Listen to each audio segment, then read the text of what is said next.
Hindi cinema की एक film आई थी 20 साल बाद। रेखा ने इसमें अभिनय किया था। इस फिल्म के हेड का नाम मुझे इसलिए याद आया कि एमपी में भी 20 साल बाद परिवहन सार्वजनिक परिवहन सेवा फिर से शुरू हुई है। 2005 में ये बंद कर दिया गया था Madhya Pradesh state road corporation, और सभी बसें चलना बंद हो गई थी। लेकिन डॉक्टर मोहन यादव ने मुख्यमंत्री बनने के बाद इसे फिर से चलाने का ऐलान किया, और जिस तरीके के हालातों में ये बंद हुई थी वो हालात फिर से न हों, उसके लिए बाकायदा होमवर्क शुरू हुआ। मनीष सिंह जो कि इस समय जनसंपर्क आयुक्त भी हैं, उन्हें इसकी जिम्मेदारी सौंपी गई थी। प्रोग्रामिंग की गई, डिज़ाइनिंग की गई, और कल उन्होंने मुख्यमंत्री डॉक्टर मोहन यादव के सामने प्रेजेंटेशन दिया।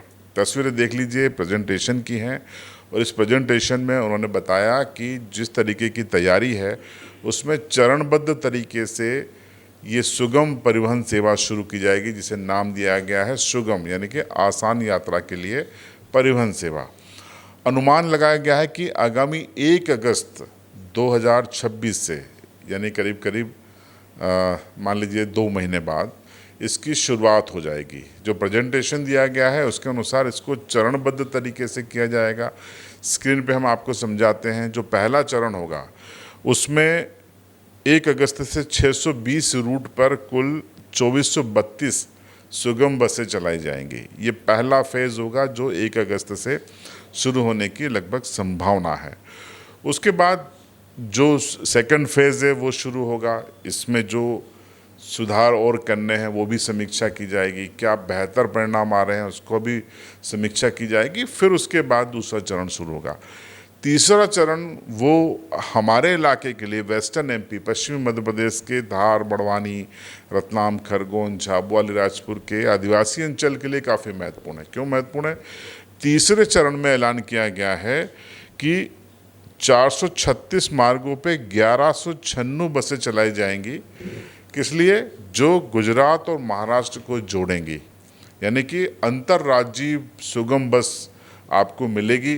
अभी आप देखिए कि टूरिस्ट परमिट पे गुजरात की बसें आ जाती हैं और भेड़ बकरियों की तरह भर के ले जाती हैं। यहाँ एमपी के बॉर्डर पे कई बसें खड़े हो जाती हैं गुजरात के हिस्से में, और आपको एक एक सीट पे कैसे कैसे भर के ले जाते हैं।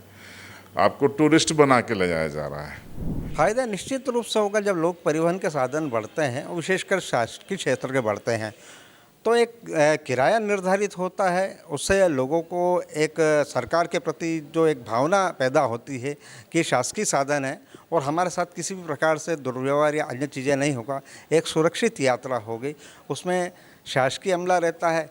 जैसे पहले गुजरात या महाराष्ट्र या जहाँ तक भी बसें वो चलती है, लंबी दूरी की बसें स्टार्ट होगी तो लोगों को जाने में आने में बहुत सुविधा होगी।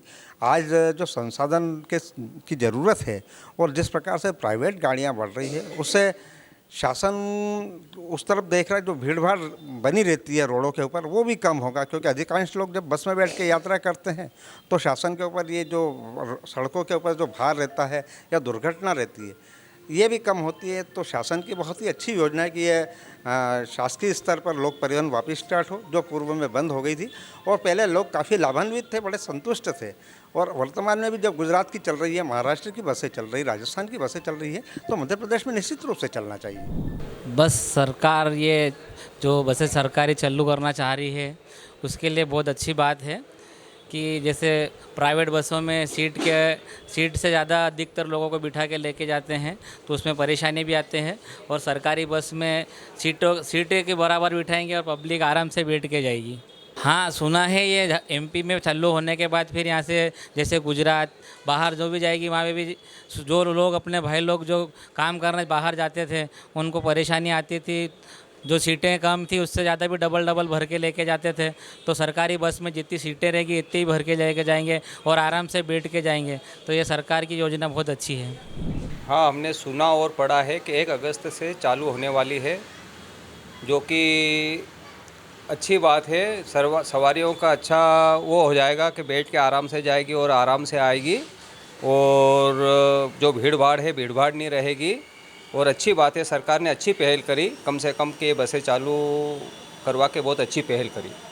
गुजरात, महाराष्ट्र और इसमें तो पहले से ही बसें चालू है, बाकी अपने यहाँ नहीं थी तो अपने यहाँ हो गई। मुख्यमंत्री जी ने अच्छी पहल की है कि यहाँ से गुजरात और राजस्थान और ये वहाँ अच्छा किया है इन्होंने। ये अच्छी पहल है उनकी।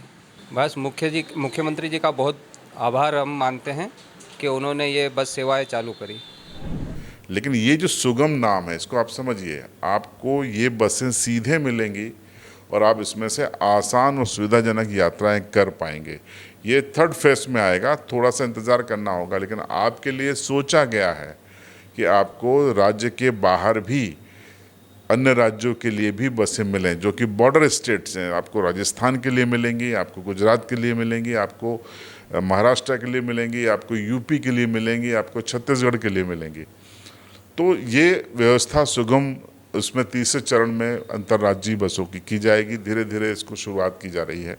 तो 1 अगस्त से जो शुरू होगा उसमें संभाग टू संभाग जोड़ा जाएगा। संभाग से जिलों के लिए बसें चलेंगी, भोपाल से अलीराजपुर, झाबुआ, इंदौर से झाबुआ, कई बसें चलेंगी। तो ये शुरुआत हो गई है और इसको जिस मॉडल के तहत वो किया गया है, इसमें पूरी संभावना है कि यहाँ आपको कोई घिचपिच नहीं मिलेगी, कोई ओवरलोडिंग इसमें ज़्यादा नहीं मिलेगी। और सुगम नाम इसलिए दिया है कि आपको यात्रा में सुगमता रहेगी। तो इस सुगम परिवहन सेवा के लिए तैयार हो जाइए। ये हमने आपको महत्वपूर्ण सूचना दे दी। एमपी में 20 साल बाद फिर से सार्वजनिक परिवहन सेवा सुगम बस सेवा के रूप में शुरू करने की तैयारियां हो चुकी हैं, अंतिम चरण में है। प्रेजेंटेशन हो गया, मुख्यमंत्री ने कहा है कि इसे एग्जीक्यूट किया जाए। लगभग तारीख तय है 1 अगस्त 2026। आप तैयार रहिए और इन सेवाओं का लाभ उठाइए और देखते रहिए CB लाइव।